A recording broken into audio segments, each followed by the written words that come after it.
मैं बरसों बाद अन्नी के घर गई। उसकी भाभी आभा मुझे अपने कमरे में ले गई। थोड़ी बहुत बातों के बाद जब वह चाय बनाने गई तो मैं टेबल पर पड़ी डायरी उठाकर अलटने पलटने लगी। वह अन्नी के भाई अजय विश्वास की डायरी थी। जो पन्ना खुला उसे देख कपड़े र बगैर रह नहीं सकी। वह कुछ यूं था, मेरी प्यारी बहन अन्नी, आज तुझे हमसे बिछड़े हुए पूरे 28 बरस हो गए। अगर तू अब होती तो देख पाती कि देह के रंग के कोई विशेष मायने नहीं होते। तेरे जाने के बरस भर बाद जब मेधा जन्मी तो मुझे लगा जैसे तू ही घर लौट आई। उसमें मैंने हमेशा तुझे देखा, मैंने उसे नहीं। जैसे तुझे पाला, तेरे अंतहीन अपराजय अवसाद को निर्मूल कर देने की धुन में उसे पूरी तरह आत्मनिर्भर और सक्षम बना दिया। तेरी इस भतीजी ने आईआईटी रुड़की बीटेक इलेक्ट्रॉनिक्स में टॉप किया। Defence college of advance technology से एमटेक में भी टॉप ही करने के बाद उसे डीआरडीओ द्वारा चलाए जा रहे प्रोग्राम में भारत के 10 युवाओं में से एक चुना गया। वहीं उसे अपेक्षाकृत कठिन कोर्स गाइडेड वेपन के निर्माण के लिए चुना गया। उसके यानी तेरे सातों आसमान तब उसकी यानी तेरी मुट्ठी में कैद हो गए जब उसे भारत की जटिलतम मिसाइल निर्माण के लिए वैज्ञानिकों की टीम का प्रमुख चुना गया। सफल होने के रास्ते तो और भी हो सकते थे अन्नी, पर मैंने उसे वही भेजा क्योंकि वैज्ञानिक परीक्षण वैज्ञानिक की देह का रंग देखकर सफल या असफल नहीं होते। अब उसका जीवन उसके रंग रूप से तो प्रभावित होने नहीं जा रहा अन्नी। पता है, तेरी इस काली स्याह भतीजी मेधा के सामने एक से एक गोरी लड़कियों के सौंदर्य फीके पड़ गए। सहपाठी लड़कों के पुरुषत्व के घमंड में प्रधान बनने के सारे अभिमान उसके व्यक्तित्व से टकराकर चूर चूर हो गए। काश तू भी अभी जन्मती अन्नी, तब जबकि मैं इतना बड़ा था, तब तुझे यूं हिम्मत हारनी नहीं पड़ती मेरी प्यारी बहन। अपनों के लिए सबसे अच्छे उपहार। बाबूजी ने हम तीनों भाइयों की अच्छी शिक्षा के लिए सीमित साधनों का हवाला देकर तेरी शिक्षा कुर्बान कर दी। उस समय मेरे लाख समझाने पर भी वो नहीं समझे कि उनके घर में जन्म लेकर तू पराया धन नहीं हो सकती है। विवाह तो हम सबके भी हुए ही। चल, मैं तो उनके पास रह पाया, पर बाकी दोनों भाई तो परदेश जाकर उनके पास उतना भी नहीं आ पाए जितना तू आ पाती अपनी ससुराल से उनके पास। बाबूजी की पुरानी सोच पर तू उन्हें क्षमा कर देना अन्नी। तेरा दुख मैंने हमेशा समझा। तुझे आशा बंधाने और समाज को राह दिखाने के लिए ही तो मैंने इतनी अधिक सांवली आभा से विवाह किया था। कितना नाराज हुए थे माँ बाबूजी दोनों आभा से विवाह के नाम पर। उन्होंने तो उसे आज तक भी मन से स्वीकारा ही नहीं। तू तो अच्छी तरह जानती थी, फिर इस तरह हिम्मत क्यों हारी तूने? जब से तू गई है तब से मेरे मन में तो सिर्फ काली लड़कियां ही घूमती रहती है अन्नी, जैसे उन सबकी कुशलता की जिम्मेदारी मेरी ही हो। इस बार मैंने तुझे यानी तेरी भतीजी मेधा को काले गोरे के पचड़े से निकालकर आत्मविश्वास का अनंत आकाश उसकी मुट्ठी में भरकर उसे यानी तुझे पूर्ण सक्षम बनाया है। अब तो तू खुश है न अन्नी? दिनांक 13 अप्रैल 2009। अजय विश्वास। अन्नी के भाई का उसके नाम ये पत्र पढ़कर तो ऐसा लगा जैसे अन्नी फिर से मेरे सामने आ खड़ी हुई थी। उसकी एक एक बात जैसे मेरे कानों में गूंज रही थी और उसके जीवन से जुड़ी हर घटना जैसे पुनर्जीवित होकर मेरे सामने आ खड़ी हुई थी। मैं बचपन में अन्नी की सहपाठी मित्र रही थी और उसकी पड़ोसन भी। अपनी अलहड़ बुद्धि के साथ उसे संबल देने का प्रयास तो बहुत किया था मैंने भी, पर मेरा ब्याह बहुत जल्दी हो गया और अन्नी अकेली रह गई थी। फोन नहीं थे उस समय हमारे घरों में। पत्रों से कितना ढार सा बांधता भला। अपने ब्याह से पूर्व उसकी लगभग हर व्यथा मैंने अपने कानों सुनी थी। सिर्फ सुनी ही नहीं, काफी कुछ अपनी आंखों देखी भी थी मैंने उसकी व्यथा जिसे उसने बहुत ही बेरहमी से खत्म किया था।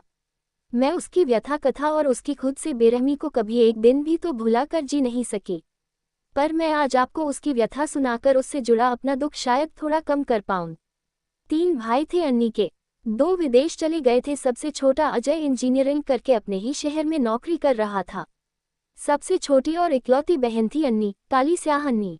सचमुच बहुत ही काला रंग था उसका, मैला मैला सा, छोटी छोटी गोल गोल आंखें, सलेटी रंग के होंठ और सिर पर उलझे उलझे काले घुंघराले बालों का बेतरतीब घना छत्ता, पिता जैसा पक्का रंग, माँ जैसे हौच-पौच नैन नक्श और थिगनी रास। पढ़ाई के नाम पर भी उसके पिता उसे आर्ट्स में ग्रेजुएट ही करा पाए थे, वो भी प्राइवेट, जिसके इस गलाकाट प्रतियोगिता वाले समय में मायने ही क्या हैं। फलस्वरूप उसका मन रसोई में रम गया था। पाक कला की शौकीन और प्रवीण अन्नी खूब बनाती, खूब खिलाती और खूब खाती भी। इस स्वादिले शौक के चलते कब उसका शरीर उसकी उम्र से बड़ा हो गया पता ही नहीं चला। उसमें किसी लड़के या लड़के वालों को पसंद करने योग्य कोई विशेष तो क्या साधारण बात भी दिखाई नहीं दी, तो क्या कोई भी गुण दिया ही नहीं था प्रकृति ने उसे? नहीं, ऐसी बात नहीं, उसे तो गुणों की खान भी कहा जा सकता था।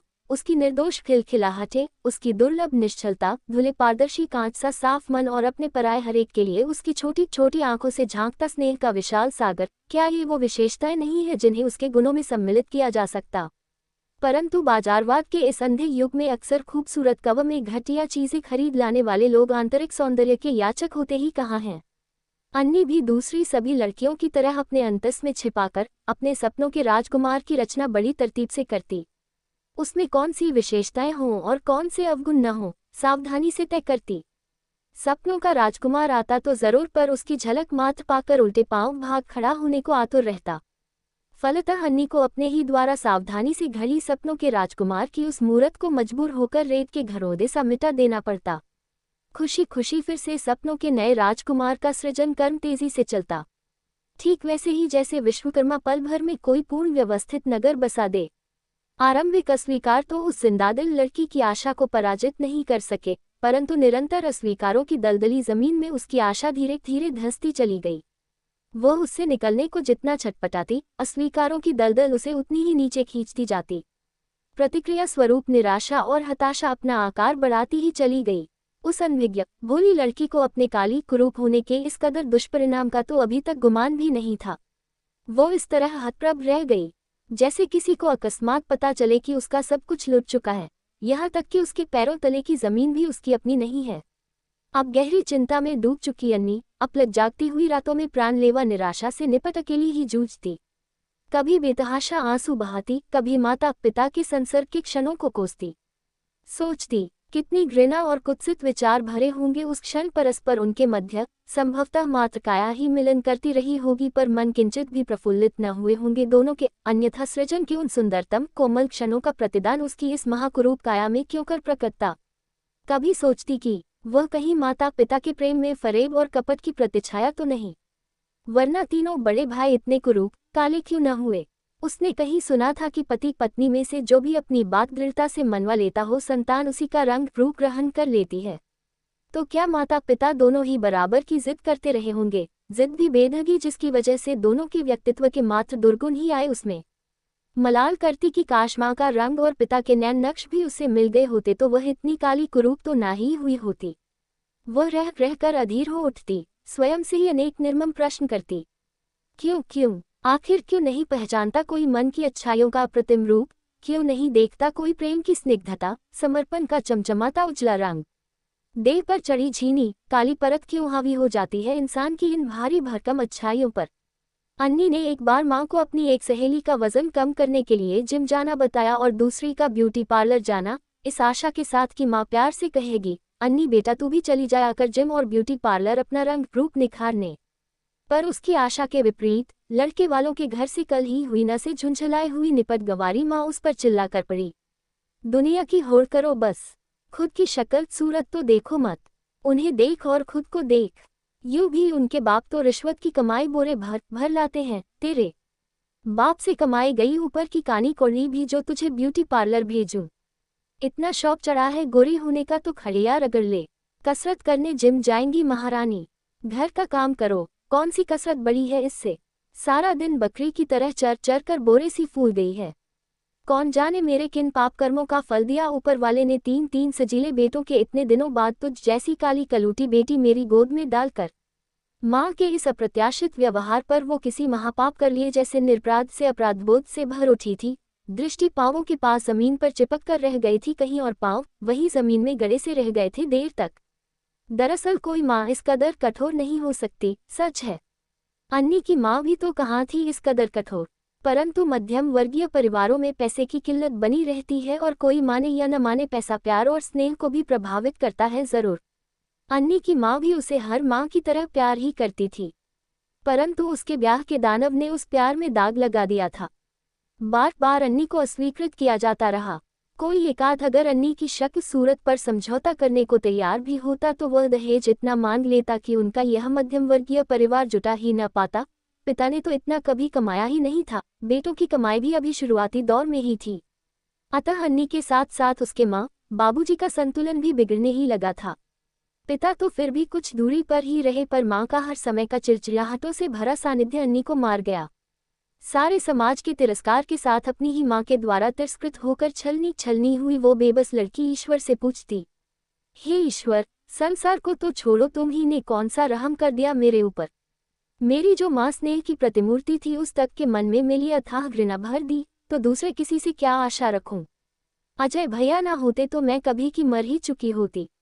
कभी वह ईश्वर से पूछती, तुमने ये क्या किया प्रभु, सिर्फ आंखों को काली बनाने वाली गाढ़ी काली स्याही मेरी सकल काया पर ही उड़ेल दी।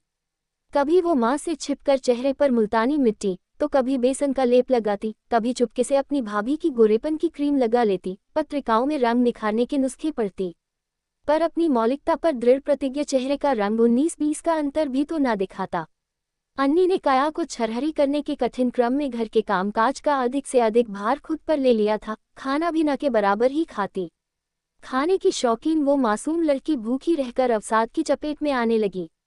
रोज रोज लड़का खोजने जाते रहने के व्यय और थकान से आजिज आ गए निम्न मध्यम वर्गीय पिता भी उसको ही परेशानी का कारण मानने लगे और उसके प्रति उनकी दृष्टि भी कठोर होते गई, जिसने उसे भीतर तक आहत कर डाला। रही सही कसर भाई अजय की नौकरी में व्यस्तता ने पूरी कर दी। वह रात पड़े ही घर में घुस पाता, घर आकर भी कंप्यूटर पर काम करना होता, बचा हुआ थोड़ा बहुत समय पत्नी आभा को भी देना ही होता। ऑफिस में वह अन्नी के ब्याह की तमाम जुगत भिड़ा रहा था अन्नी को बताए बगैर, परंतु कोई सफलता हाथ नहीं लग रही थी। परिवार और समाज द्वारा कुछ अनजाने ही और कुछ जान पूछकर की गई उपेक्षाओं के मध्य वो निश्चल निर्मल मन भोली लड़की भ्रमित होकर रह गई। ऊपर से दिल दहला देने वाली हर अस्वीकृति के बाद अपनी ही माँ के ताने उलाहने और अपने ही पिता की कठोर होती दृष्टि सहती वह 31 बरस की आयु में हताश हो उन्हीं भयानक अस्वीकारों, तिरस्कारों, उपेक्षाओं और ताने उलाहनों को उसने अपने ही दुपट्टे के साथ मजबूती से बटा और उसका एक सिरा अपनी गर्दन में और दूसरा पंखे की छड़ से बांधकर अपनी काली मोटी काया लेकर मौत का झूला झूल गई। वो भोली घरेलू लड़की दूसरी पढ़ी लिखी लड़कियों की तरह अपनी भावुकता पर नकेल कसना सीख ही कहाँ पाई थी। परिवार अपनी नासमझियों का ये प्रतिफल सोच भी नहीं सकता था। सब हताश थे, विशेषकर अजय बहुत व्याकुल हो उठा था। अजय उसकी पढ़ाई के समय उसकी मदद नहीं कर सका था, तब वह भी तो पढ़ाई ही कर रहा था, परंतु अब तो वह स्वयं कमाता था। उसने अन्नी को फिर से पढ़ाने लिखाने का प्रयास भी किया था, परंतु इस बार अन्नी ध्यान लगा ही नहीं सकी थी पढ़ने लिखने में। अजय को बार बार पश्चाताप होता कि काश उसने थोड़ा अधिक समय दे दिया होता अन्नी को, तो शायद उसे यूं मरना न पड़ता। अन्नी की आत्महत्या के ठीक 1 बरस बाद अन्नी के तीसरे यानी सबसे छोटे भाई अजय विश्वास की पहली संतान उसकी बेटी ने जन्म लिया। बच्ची की झलक मात्र ही परिवार का दिल बैठाने के लिए काफी थी। जैसे मरकर भी अन्नी अपने प्यारे भाई अजय से अलग रह नहीं सकी थी, और बरस भर बाद इतिहास को दोहराने चुपके से वापस अपने घर चली आई थी। बच्ची का जन्म घर में खासा मातम लेकर आया। अन्नी की भयावह मृत्यु का धुंधलाता दृश्य खुद को झाड़ पोंछकर घर के हर सदस्य के दिल में सीना तानकर आ खड़ा हुआ। सब एक दूसरे से आंखें चुरा रहे थे, कभी दीवार पर टंगी अन्नी की माला चढ़ी तस्वीर को देखते, कभी दृष्टि चुराकर उस नवजात को रूपक को लेकर समाज की खोखली मान्यताओं से जन्मी उपेक्षा ने मां आभा की आंखों से बच्ची के लिए नैसर्गिक ममता को पीछे धकेल दिया था। आभा की आंखों में अन्नी की असमय मृत्यु का आतंक उस नन्ही बच्ची के भविष्य के भय से जुड़ गया था, जिसे बच्ची के पिता अजय विश्वास ने सहज ही ताड़ लिया। स्त्रियां भी विचित्र ही होती है, खुद कैसी भी आड़ी तिरछी क्यों न हो, परंतु बहु बेटियों में रूप सौंदर्य की कमी उनके लिए घर में जैसे अमावस्या सा अंधकार ला पटकती है। कहीं न कहीं अजय को तो संतोष ही हुआ था इस रूप में अन्नी के लौट आने का। वह इस बार अन्नी के अथाह प्यार के ऋण से उऋण होने का अवसर पा गया था, जैसे इस बच्ची को योग्य बनाकर माँ, बाबूजी और सारे समाज द्वारा की गई उसकी उपेक्षा और उसके साथ हुई नाइंसाफी के पश्चाताप से मुक्ति पा जाने का ये रास्ता दिया था प्रकृति ने उसे, वह समझ गया और उसने आभा के पास लेटी बच्ची को अपनी गोद में उठा लिया था। माँ बाबूजी को उनकी पहली पोती तथा पत्नी को उसकी पहली संतान की बधाई देकर माहौल को थोड़ा हल्का किया। अजय अपने परिवार में सबसे अधिक पढ़ा लिखा था, प्रगतिशील विचारों से भरा युवा, आधुनिक होते समाज का हिस्सा, जो ये जानता था कि आने वाला कल स्त्री का भी होगा, जहां उसके रंग रूप से उसका जीवन प्रभावित नहीं होगा। इसलिए वही कर सकता था ये सब, इसलिए नहीं कि वह पुरुष था तो वही सोच सकता था। एक स्त्री, वो भी माँ, अपनी बेटी के लिए जरा भी नर्म नहीं थी, और एक पुरुष, भाई ही सही पर अपनी बहन की पीड़ा को समझ सका, अपने लिए उसके निस्वार्थ प्यार को समझ सका था, जिसका प्रतिफल न दे पाने का पश्चाताप बारीक सुई की नोक बनकर उसे भीतर तक चुभता रहता। स्त्री अगर अन्नी के स्थान पर कोई और होती जिसने समाज के घर के इस रूप से आजिज आकर यह कदम उठाया होता तो संभवतः अजय भी तटस्थ ही रहा होता, परंतु ये तो उसकी लाडली बहन अन्नी के साथ ही हुआ था न। इस समय उसकी तटस्थता उसके जीवन को निर्मूल ही कर सकती थी। आभा ने बच्ची का रंग निखारने के लिए कौन सा उपाय नहीं किया, परंतु प्रकृति अभी मिलावटखोरी से बची हुई है। उसकी ईमानदारी सिद्ध करता बच्ची का पक्का रंग टस से मस नहीं हुआ। अपने पसंदीदा फुलकारी वाले जिस गुलाबी दुपट्टे को ओढ़कर अन्नी ने अपने मन में न जाने कितने सपने पोसे होंगे, उस भयावह रात उसी गुलाबी दुपट्टे से बंद कर लटकती हुई अन्नी की लंबी हो गई गर्दन, उसकी फटी हुई आंखें, उसके मुंह से लंबी होकर बाहर निकल आई सफेद जीभ, पंखे से लटकी उसकी काली मोटी सकल काया रात को आंखें बंद करते ही अक्सर आभा के आगे झूलने लगती और वो भयभीत हो अचानक चीख पड़ती। अजय ने उसके अनकहे भाई को भांप लिया था। इकलौती लाडली बहन को खो देने का दुख भूलने का तो प्रश्न ही कहाँ था। अभी तो अजय उसकी आत्महत्या के कारण से ही समझौता नहीं कर पाया था। इस बच्ची ने उसके घर में जन्म लेकर तो जैसे उपकार ही किया था उस पर, उसकी आत्मा से अन्नी की तरकीन आत्महत्या का बोझ उतारने का उपकार। बचपन के वो दिन याद थे उसे जब अन्नी सबको छोड़कर छोटे भैया कहती उसके पीछे दौड़ती रहती। अजय के सिवा उसे किसी और का साथ बिल्कुल भी तो न सुहाता। माँ सारे बच्चों को खाने की चीजें बांटती तो अन्नी अपना हिस्सा भी अजय को देने लगती। अजय थोड़ा सा लेकर प्यार से उसे अपने पास बैठाकर बाकी उसे ही खिला देता और वो अजय से 6-7 बरस छोटी अन्नी खुश होकर उसके कंधों पर झूल जाती। और वह बात वो कैसे भूल सकता था जब अजय ट्यूशन जाने के लिए साइकिल की जिद कर रहा था और बाबूजी ने साफ मना कर दिया था तो अजय खूब दुखी हुआ था। तब नन्ही सी अन्नी ने अपने छितरे हुए बालों के पीछे छिपे कानों से अपनी छोटी छोटी बालियां उतारी और उसे देकर कहा था, छोटे भैया इसके बदले में पैसे मिलते हैं। हाँ हाँ सच्ची, एक दिन माँ ने बाबूजी तो यही कहकर अपने तुड़े दिए थे। सच्ची बता रही हूँ भैया, तुम साइकिल ले लेना इसके बदले वाले पैसों में। उस दिन अजय ने अपनी उस मासूम बहन को अपने गले से लगा लिया था और वो नन्ही नन्ही बालियां उसके कानों में ही पहना दी थीं, ये कहकर कि साइकिल मैं बाद में लूँगा। और फिर उसने माँ बाबूजी से कभी साइकिल की जिद नहीं की थी। एक बार जब वह अपनी इंजीनियरिंग के लिए हॉस्टल चला गया था तब अन्नी को बुखार आ गया था। तेज बुखार में वह बड़बड़ाती, छोटे भैया आ जाओ। जब दवाइयों से बुखार उतरा ही नहीं तो डॉक्टर ने उसके छोटे भैया को ही बुलाने की सलाह दी थी।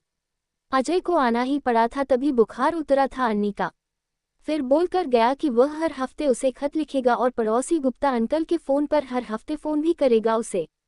तब कहीं वापस जा पाया था अजय, कहाँ भूल पाया था अपनी पढ़ाई की जागती अनगिनत रातें जिनमें छोटी सी अन्नी ने अपनी नींदें कुर्बान की थी उसका साथ देने के लिए।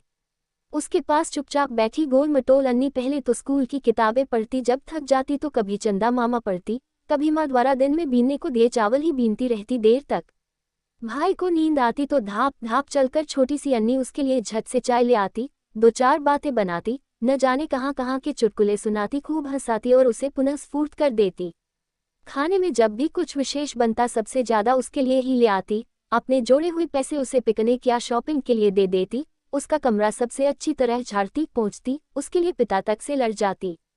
और भी न जाने कितनी बातें थीं जिन्हें चाहकर भी भूल ही नहीं सकता था वह। अजय भी उसे असीम स्नेह करता, यूं भी किसी भाई को बहन के शारीरिक सौंदर्य से भला क्या सरोकार, उसे तो दिखाई देता है सिर्फ मन। जो गलतियां अन्नी के साथ हुई वो इस बच्ची के साथ हरगिज नहीं दोहराई जाएंगी, ऐसा निश्चय किया अजय ने। माता पिता और पत्नी के लाख आग्रहों के बावजूद अजय ने किसी दूसरी संतान के विषय में सोचा तक नहीं। अपनी वंश परंपरा का संवाहक उसने अपनी बेटी को ही बनाया।